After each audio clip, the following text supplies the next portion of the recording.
नमस्कार मित्रांनो, मी डॉक्टर लड्डा दैनिक लोकप्रश्न सह महाराष्ट्र न्यूज बुलेटिन मध्ये आपलं स्वागत आहे।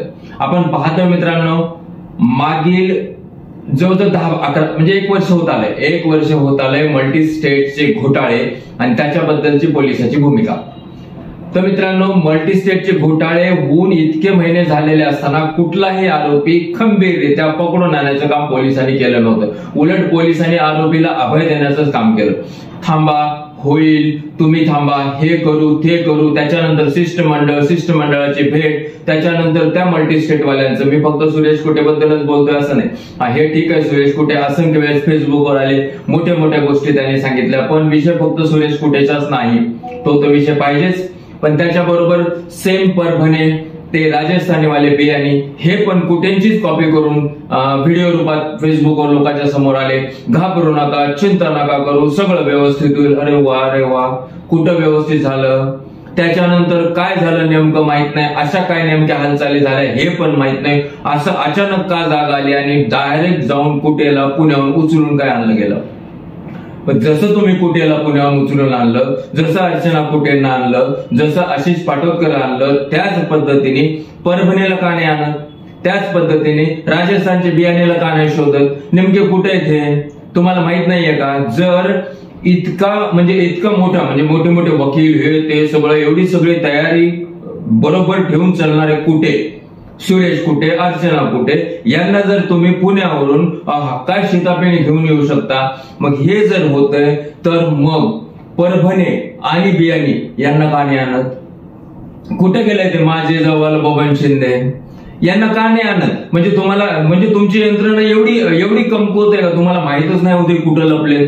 मग हे जर माहित नाही होत तर सुरेश कुटे कुठं लपले ते कसं काय माहित झालं? ठीक आहे, हे झालं सुरेश कुटे याबद्दल। कुठे ते कुलकर्णी, यशवंत कुलकर्णी कुठे?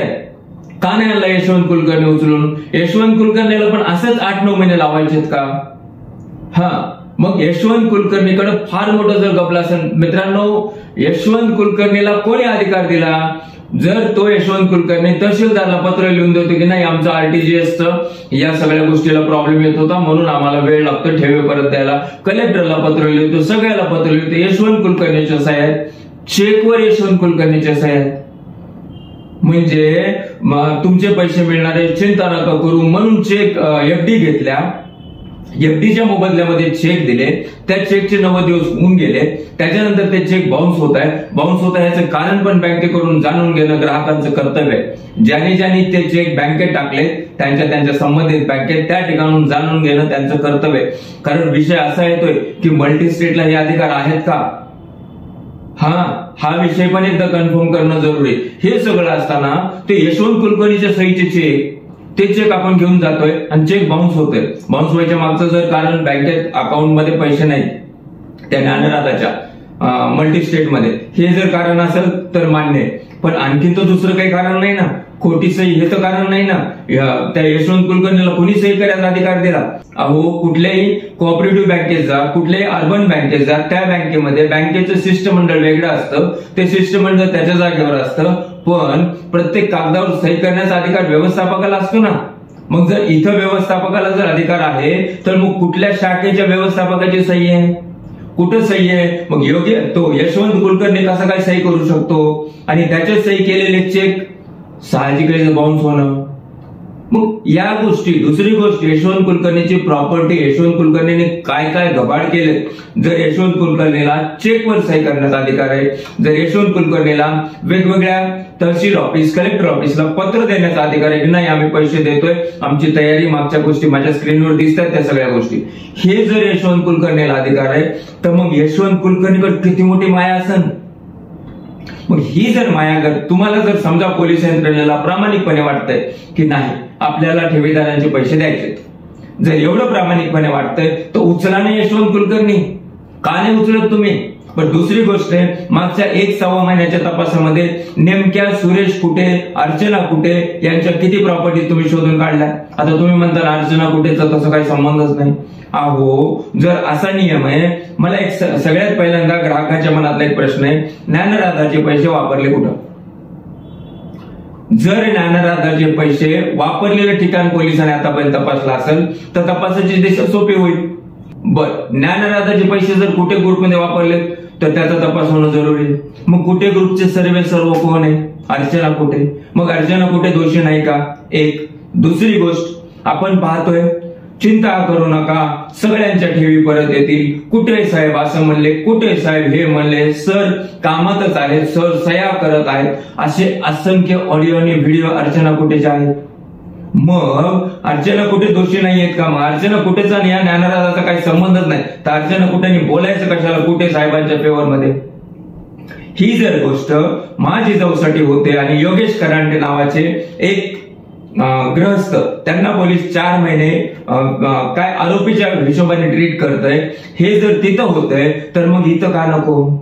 मग हे जर नसेल, चला तुमच्या मनाने अर्चना कुठे दोषी नाहीये, मग अर्चना कुठे जर दोषी नाहीये तर शिवाजीनगरच्या पोलीस स्टेशन मध्ये जो गुन्हा दाखल आहे त्या गुन्ह्यासाठी 438 मध्ये त्या हायकोर्टात का पळाला?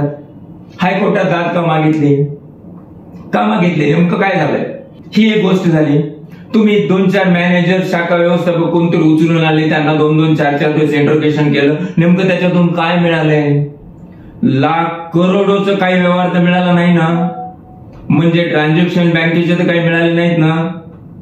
तर ते मिळाले असतील तर मग त्याच्याबद्दल पुढचे पाऊल काय? या व्यवस्थापकाच्या प्रॉपर्टीज किती आहे त्याचा तरी अभ्यास केलाय का? बर, आपण फक्त सुरेश कुटे, यशवंत कुलकर्णी एवढंच बोलतोय, बाकीचे लाईन आहे ना शिष्टमंडळाची, संचालक मंडळाची, मग त्यांच्यापर्यंत आपण का नाही पोहोचलात आतापर्यंत? पोलीस अधिकाऱ्याने मी बोलतोय. आणखीन एक गोष्ट होते, सुरेश कुटे मॅटर, ज्ञानराजा मॅटर जोरात चालू आहे आणि त्याच्यामध्ये परभणी आणि बियाणी एकदम निवांत आहे, एकदम निवांत. मग त्यांना कधी धरणार आहे तुम्ही? परभणी बियाणी यांच्या स्वतःच्या सगळ्या प्रॉपर्टी आणि दुसऱ्याच्या नावाने केल्या, विकणार नाही तो, फक्त ट्रान्सफर या नावाने त्या नावाने, पुन्हा शांत झालं की माझ्या नावाने, असं जर सगळं होत असेल, विकल्या जर गेल्या असतील आणि मग ते सगळं घेऊन ठेवीदाराचे पैसे द्यायचे, असं जर पुढे काही स्टेप येत असेल तर तुम्ही काय करणार आहे? का सोडताय ह्यांना वाऱ्यावर? तुम्ही का सोडताय? नेमकं काय आहे तुमच्या मनात? जे 8-9 महिने ज्ञानराजाबद्दल चाललं तेच तुमच्या मनात आहे का? आणखीन एक गोष्ट येते, बीड पोलीस पुण्याला गेले, पुण्याहून कुटेला उचलून आणलं, बरोबर कोर्टात हजर केलं, कोर्टाने सांगितलं अटक चुकीची, हे ते सगळं. जर हीच गोष्ट त्या ठिकाणी कोर्टाने सांगितलं तर मग जालना पोलिसांनी चूक का केली? मी इंटर डिस्ट्रिक्ट ट्रान्झिट एवढी चूक होऊ शकते, अटक करण्याची वेळ ही चूक होऊ शकते. बरं, चूक झाल्यानंतर त्याही गोष्टीला 5-7 दिवस झाले, त्याच्यानंतर काय मुवमेंट आहे नेमकी जालना पोलीसची? असे खूप प्रश्न ठेवीदार, त्रस्त ठेवीदार, परेशान ठेवीदार विचारतायत. बर, ठेवीदारांनी बाकी पुढाऱ्यांना पण बोलले, नेमकं त्यांचं काय झालं? काय त्यांनी रिस्पॉन्स दिलाय? काय त्यांनी पुढच्या प्रगतीसाठी केलंय? आता परवाचं अधिवेशन, त्या अधिवेशनामध्ये सगळं बोललं गेलं, हो आम्ही असं करू तसं करू. काय केलं? आम्ही त्याचा अभ्यास करू. कधी 4 वर्षानंतर, 3 वर्षानंतर, ठेवीदारांची सगळी बर्बादी झाल्यानंतर कधी अभ्यास करणार आहे तुम्ही? कधी अभ्यास करणार? बरं, मल्टी स्टेट ऍक्ट 2023 पुढं काय झालं? आता परवा दिवशी 108 मध्ये त्या माझी जाऊची चौकशी होते, त्याचा अहवाल कुठे आहे? मग त्याच प्रकारची चौकशी या बाकीच्या सगळ्या मल्टी स्टेट साठी का नाही लागू करत? जर तुम्हाला वाटतंय ना की चला हे सगळं दिल्लीत आहे, हरकत नाही, मल्टी स्टेट कॉर्पोरेशन दिल्लीत आहे, हरकत नाही, हे केंद्राच्या अखत्यारीत येते तर हरकत नाही, पण ऍज बिंग अ स्टेट तुम्ही पण लिहू शकता ना, हा. आणि त्याच्यानंतर सीबीआय, ईडी, जाऊ द्या, हे तर होणारच नाही, कशाचं सीबीआय, आपण फक्त बोलत राहायचं, काय होत नाही. हे सगळं का होत नाहीये? फक्त कुठे त्याचे 1-2 माणसं उचलून आणणार, त्याच्यावर सगळी चर्चा, बस काय तपास चालू आहे? काही कुठेनी पेन ड्राईव्ह दिलेत का? त्याच्यामध्ये काही पेपर्स दिलेत का? ते फॉरेन फंडचं काही दिलंय का? नेमकं त्याच्याबद्दल काय झालंय? कमीत कमी तुम्हाला तरी माहितीये का? ठेवीदारांना माहित होणं त्यांचा अधिकार आहे, मग त्यांना का नाही सांगत तुम्ही? अहो, असंख्य गोष्टी ठेवीदाराच्या मनात आहे, त्रस्त आहे ठेवीदार, त्रस्त. हे सगळं चालू असताना नेमकं तपास काय होतोय आणि हा कितपर्यंत चालणार आहे? नेमकं याचा आउटपुट काय होणार आहे?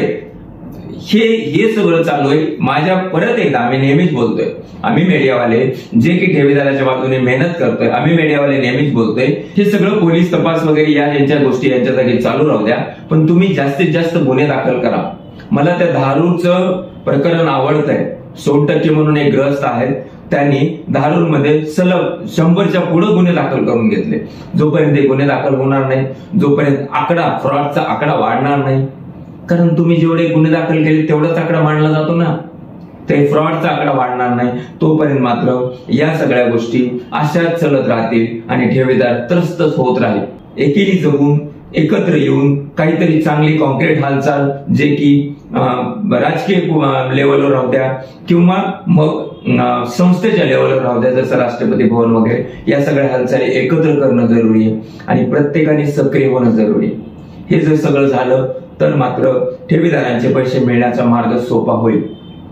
पण हे सगळं चालू असताना इतक्या धीम्या गतीचा तपास जर तुमची यंत्रणा, पोलीस यंत्रणा जर एक सामान्य आरोपीला पटकन जाऊन धरू शकते, तर मग या बड्या धेंडांना धरण्याचं का नको?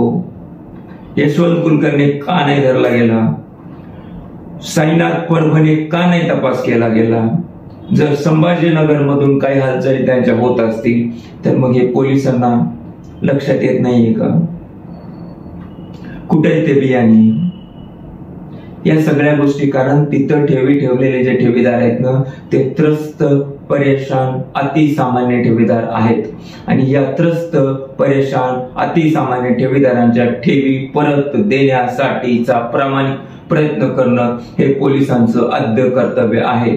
चिठ्ठ्या सोडून द्या, बाकीचे सगळे अनैसर्गिक व्यवहार सोडून द्या. दुसरी गोष्ट, पोलिसांनी ते जे एफडी जमा केल्यात, त्या एफडीचं नेमकं या ज्ञानराजांनी काय केलं याचा तरी अभ्यास केलाय का? याचा तरी टोकन देऊन टोकनने काय होणार आहे? काय झालं त्या टोकनचं? चेक बाउन्स झाले, त्याच्यावर नेमकं पुढं काय झालं? या सगळ्या गोष्टीचा तपास प्रॉपर होणं जरुरी आहे. पोलीस यंत्रणेने मात्र ठेवीदारांना प्रामाणिक आणि मनातून मदत करणं जरुरी आहे. कर्तव्य म्हणून पण करायचे आणि पुण्य कमवायचं म्हणून पण करायचे आहे. तर मित्रांनो, आजच्या व्हिडिओत एवढंच. नमस्कार.